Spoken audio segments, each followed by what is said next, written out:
అండి అందరికీ నమస్తే. నహరావన్ పాన్ 67. హేమంత్ భువన రూమ్ లోకి తీసుకురాగానే ఒక్కసారిగా వైల్డ్ గా మారిపోయి రూమ్ లో ఉన్న వస్తువులన్నీ పగలగొట్టి పిచ్చి పిచ్చిగా అరుస్తుంది.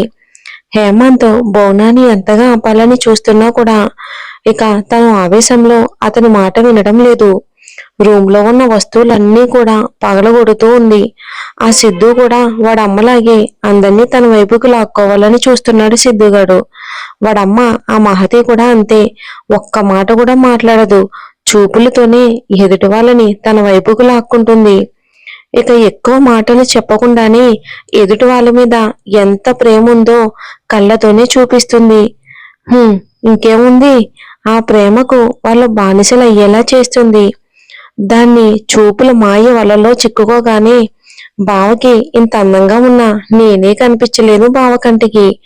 ఇద్దరం ఒకే ఇంట్లో ఉన్నా కూడా ఏ ఒక్కరోజు నా వైపు కన్నెత్తు కూడా చూడనే లేదు. నా భావనది వశపరుచుకుంది ఆ మహతి. ఇప్పుడు వీడు కూడా అంతే. వద్దు, మీరెవ్వరూ నాకు అవసరం లేదు అని అంటున్నా కూడా ఒక్కొక్కరు వాడికి బానిసలైపోతున్నారు.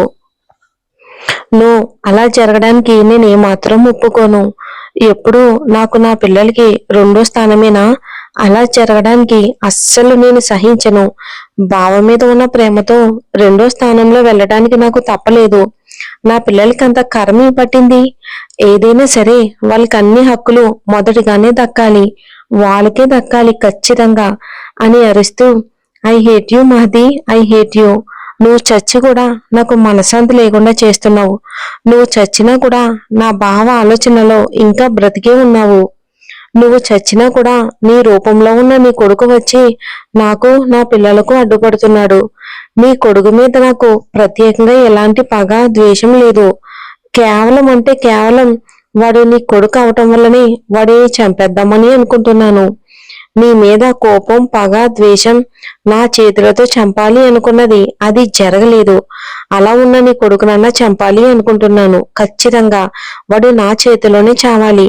కేవలం వాడు నీ కొడుకు అవడం వల్లనే మృత్యువుకి మేత అవుతున్నాడు ఆ సిద్ధు అని గట్టి గట్టిగా అరుస్తుంది భువన. హేమంత్ భువనాన్ని గట్టిగా పట్టుకుని, భువన ఏంటి ఆవేశం? ఆవేశం అనర్థానికి దారి తీస్తుంది. కూల్గా ఉండు.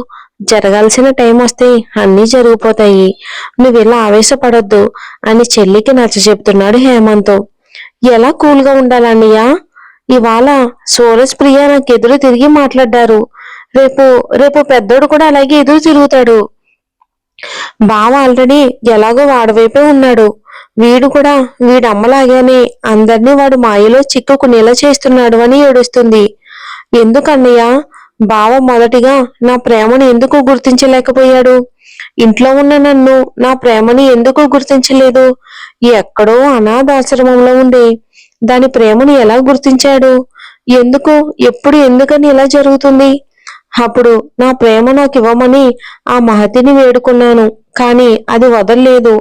ఇప్పుడు నా పిల్లలకి మొదటగా హక్కులు ఇచ్చామని ఆ ముసలివాడిని వేడుకున్నాను. ఎందుకు, ఎప్పుడు నాకే ఇలా ఎందుకు జరుగుతుందన్నయ్యా? ఎందుకు ఎందుకు అని అనుకుంటూ ఏడుస్తూ అలాగే సొమ్మసిల్లి పడిపోతుంది భువన ఏడ్చి ఏడ్చి.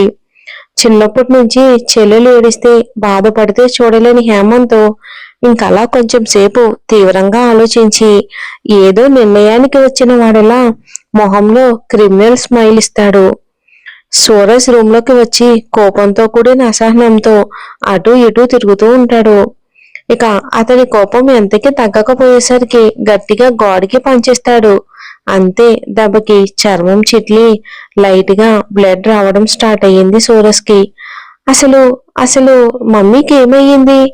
ఎందుకు అలా మాట్లాడుతుంది? సిద్ధు అన్నయ్యని చూస్తే అలా ఎలా అనాలి అనిపిస్తుంది అమ్మకి. నా మీద అసలు కోపం ఎందుకు ఉంటుంది? కోపంతో ఏదో ఎందుకు చేస్తాడు అన్నయ్య? మమ్మీ చాలా ఫూలిష్ గా మాట్లాడుతుంది. ఏదో ఒకరోజు సిద్ధు అన్నయ్య ఏంటో ఎలాంటి వాడో మమ్మీకి తెలుస్తుంది. అప్పుడు అన్నయ్య మీద అనుమానం పడినందుకు తను అన్న మాటలకు పశ్చాత్తాపంతో కురింగిపోతుంది అని అనుకుంటాడు సూరజ్. ఇంతలోనే తన ఫోన్ రింగ్ అవుతుంది కానీ లిఫ్ట్ చేయడు. అలా 2 సార్లు ఆగకుండా ఫోన్ రింగ్ అయి ఉన్న సూరజ్ ఫోన్ లిఫ్ట్ చేసి, హలో, ఫోన్ ఒకసారి లిఫ్ట్ చేయకపోతే ఏదో పనిలో ఉన్నారని వదిలేయాలి. అసలు ఇలా మళ్ళీ మళ్ళీ ఫోన్ చేసి విసిగించకూడదు. అయినా నాకు తెలియక అడుగుతున్నాను. ఏం కొంపలు మునిగిపోతున్నాయని ఇన్నిసార్లు ఫోన్ చేస్తున్నారు అని గట్టి గట్టిగా అరుస్తాడు సూరజ్. అవతల ఉన్న జాను సూరజ్ వాయిస్ లో ఉన్న సీరియస్నెస్ కి, గంభీరానికి, అతని అరుపులకి ఆమె ఒంట్లో ఒక్కసారిగా చిన్నపాటి వణుకు మొదలయ్యింది. జాను మనసులోనే అమ్మో మెంటలోడు, ఏంటి ఇలా అరుస్తున్నాడు, ఛే రాంగ్ టైంలో ఫోన్ చేశానా అని అనుకుంటుంది. అతను అంతలా గొంతు చించుకుంటున్నా అటువైపు నుంచి ఒక్క మాట కూడా రాకపోయేసరికి, ఏయ్ ఇంతలా అరుస్తుంటే మాట్లాడరేంటి, అలాంటప్పుడు ఫోన్ ఎందుకు చేశారు అని మళ్ళీ కేకలేస్తాడు సూరజ్ కోపంగా. ఈసారి టక్కున ఫోన్ పెట్టేస్తుంది జాను. ఇక సూరజ్ కేకలకు భయపడి, దేవుడా ఈ మనిషి ఏంటి ఇలా ఉన్నాడు, అరుపులతోనే మనుషులను హార్ట్అటాక్ తెప్పించేలా ఉన్నాడు బాబోయ్ అనుకుంటుంది జాను. ఇక సిద్ధు అమ్ము పెదాల్లోని తీయదనాన్ని సొంతం చేసుకుంటాడు. మెల్లిగా తనకి ముద్దు పెడతాడు. తర్వాత అరగంటకు గాని వదలడు.